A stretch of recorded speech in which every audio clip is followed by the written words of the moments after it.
വൃക്കകൾ തകരാറിലായതിനെ തുടർന്ന് മരണത്തെ മുഖാമുഖം കണ്ട നിർധന യുവാവിന് വൃക്ക ദാനം ചെയ്യാൻ തയ്യാറായി ഡൽഹി മലയാളി. ഡൽഹിയിൽ അധ്യാപകനായ സഖി ജോണിന്റെ ഒരു വൃക്കയുമായി പീച്ചി സ്വദേശി ഷാജു പോളാണ് പൊതുജീവിതത്തിലേക്ക് നീങ്ങുക. നിയമപരമായ നടപടിക്രമങ്ങൾ പൂർത്തിയാക്കിയതിന് പിന്നാലെ വൃക്ക മാറ്റിവെക്കൽ ശസ്ത്രക്രിയ ഈ മാസം 21-ന് എറണാകുളത്ത് നടക്കും. അവയവദാനത്തിന് മടിക്കുന്ന മലയാളികൾക്ക് സഖി ജോണിൽ നിന്ന് പഠിക്കാനേറെയുണ്ട്.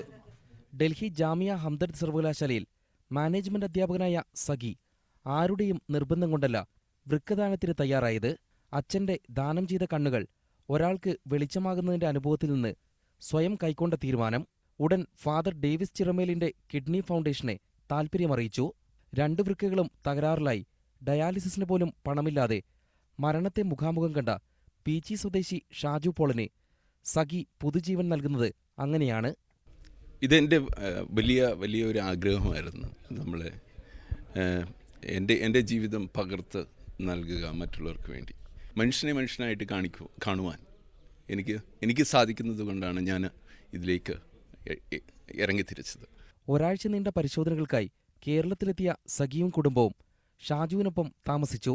നിയമപരമായ നൂലാമാലകൾ പൂർത്തിയാക്കാൻ 2 മാസമെടുത്തു. വൃക്കദാനം ചെയ്യാൻ തയ്യാറാകുന്നവരെ പിന്തിരിപ്പിക്കുന്നത് നിയമപരമായ സങ്കീർണതകളാണെന്ന് സഖി പറയുന്നു. സഖിയുടെ തീരുമാനം പ്രവാസി മലയാളികൾക്ക് മാതൃകയാകണമെന്ന് ഫാദർ ഡേവിസ് ചിറമേൽ. മരിക്കാൻ കിടക്കുകയാണ് എൻ്റെ ഭർത്താവ് എന്ന് പറഞ്ഞ ആ ഭർത്താവിന് ഉയർത്തെഴുന്നേൽപ്പ് കൊടുക്കാനാണ് സഖി ഇന്ന് ഭാരതത്തിൻ്റെ തലസ്ഥാനത്ത് നിന്ന് തൃശ്ശൂരിലെ പീച്ചിയിലെ ഷാജിയുടെ വീട്ടിലേക്ക് ചെന്നിട്ടുള്ളത്. അത് അവയവദാനം എന്നതിനേക്കാൾ ഞാൻ കാണുക മനുഷ്യ സ്നേഹത്തിൻ്റെ മഹനീയമായ മാതൃകയാണ്. 24 വർഷമായി ഡൽഹിയിൽ താമസിക്കുന്ന സഖിയും കുടുംബവും ശസ്ത്രക്രിയയ്ക്കായി 2 ആഴ്ചയ്ക്ക് ശേഷം കേരളത്തിലേക്ക് പോകും. കാരുണ്യത്തിനും സ്നേഹത്തിനും അതിർത്തികളും ദൂരങ്ങളും തടസ്സമല്ലെന്ന് അങ്ങനെ ഡിസംബർ 21-ാം തീയതി അടയാളപ്പെടും. ന്യൂസ് 18 ഡൽഹി.